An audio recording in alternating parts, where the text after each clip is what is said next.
Makamu wa Rais wa Jamhuri ya Muungano wa Tanzania, Dr. Philip Isdor Mpango, nanyi wapendwa familia ya Mungu, tumsifu Yesu Kristo. Leo tukiwa na mioyo iliyojaa furaha na shukrani kwa Mwenyezi Mungu, tumekusanyika hapa Bagamoyo kuadhimisha kuzinduliwa kwa jimbo jipya Katoliki la Bagamoyo na kusimikwa kwa askofu wa kwanza wa jimbo hili, Mhashamu Askofu Stefano Musomba. Tunapenda kumshukuru Mwenyezi Mungu kwa kuwezesha kupatikana kwa jimbo hili jipya ambalo linafanya Tanzania kuwa na majimbo Katoliki 36 na maaskofu 41 waliopo kazini na maaskofu wastaafu 11. Ni moja kati ya mabaraza maaskofu makubwa barani Afrika. Kwa kweli ni la 3 kwa ukubwa barani Afrika. Uanzishwaji wa jimbo jipya unaisaidia kuboresha ustawi wa kanisa na huduma za kichungaji na za kiroho kwa waumini katika kanisa mahalia. Tunapenda kuwashukuru na kuwapongeza maaskofu wa majimbo ya Dar es Salaam na Morogoro kwa kuzaa jimbo hili la Bagamoyo. Wao ndio waliopeleka ombi kwa Baba Mtakatifu na kuanzisha mchakato wa kuanzishwa kwa jimbo la Bagamoyo. Wakatekeleza vigezo na maelekezo waliopewa na hatimaye ombi hilo likakubaliwa na Baba Mtakatifu aliyelitangaza jimbo jipya la Bagamoyo mnamo tarehe 7 mwezi wa 3 mwaka huu wa 2025 na kumteua Mhashamu Askofu Stefano Musomba kuwa askofu wa kwanza wa jimbo hili.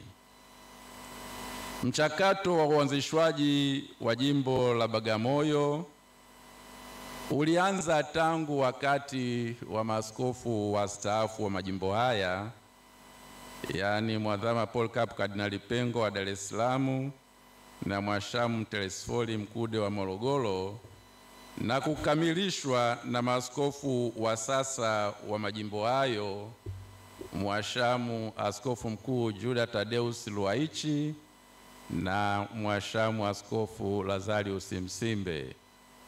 Wahashamu maaskofu wote mliohusika katika mchakato wa uundwaji wa jimbo hili, tunawashukuru sana.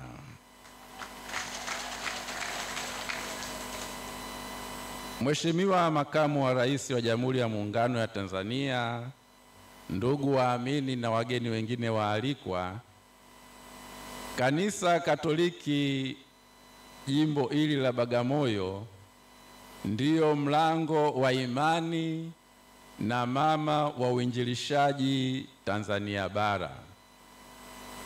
Kama ambavyo imekwisha elezwa na pengine wenye vitabu hivyo vya maadhimisho haya mmesoma, wamisionari wa kwanza wa Katoliki kufika hapa kwa lengo la uinjilishaji walikuwa ni wamisionari wa shirika la Roho Mtakatifu waliofika hapa Bagamoyo tarehe 4 mwezi wa 3 mwaka wa 1868, miaka 157 iliyopita.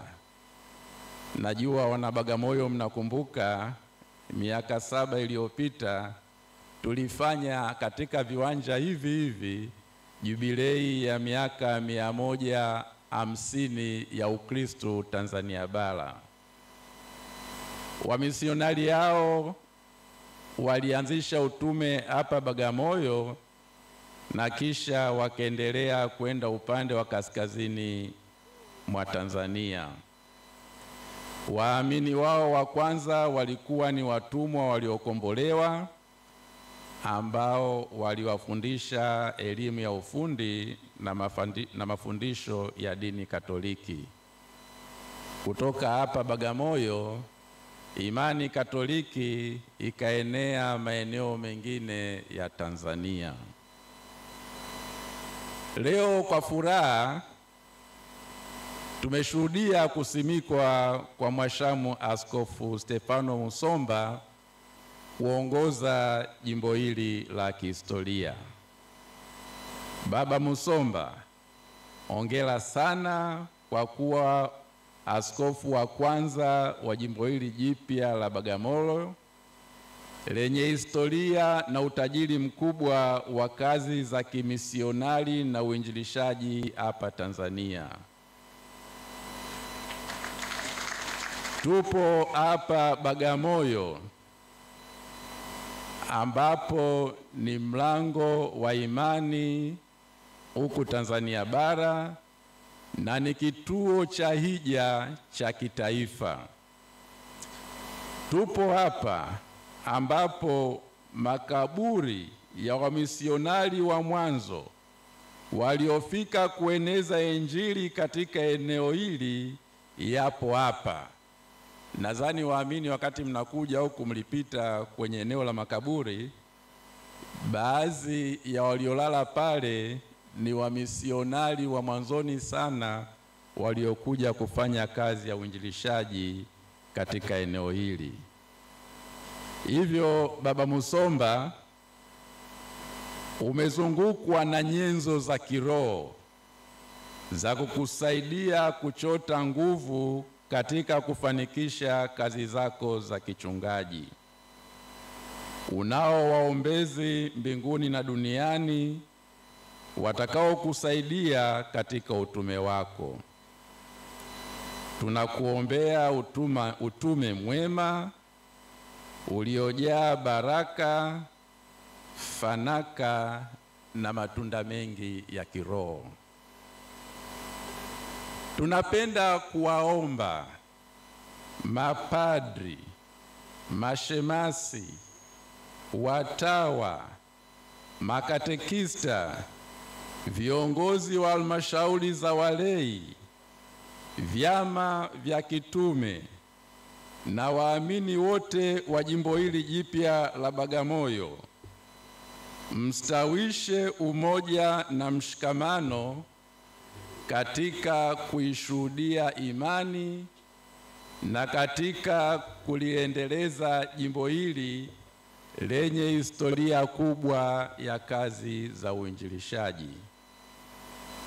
Dumisheni umoja miongoni mwenu na pia muombeeni askofu wenu na kumpa ushirikiano mkubwa katika utekelezaji wa majukumu yake ya kichungaji na kimaendeleo. Wapendwa waamini na wageni waalikwa, taarifa inokuja sasa hivi pengine wengi wenu ndio mlikuwa mnaisubiri.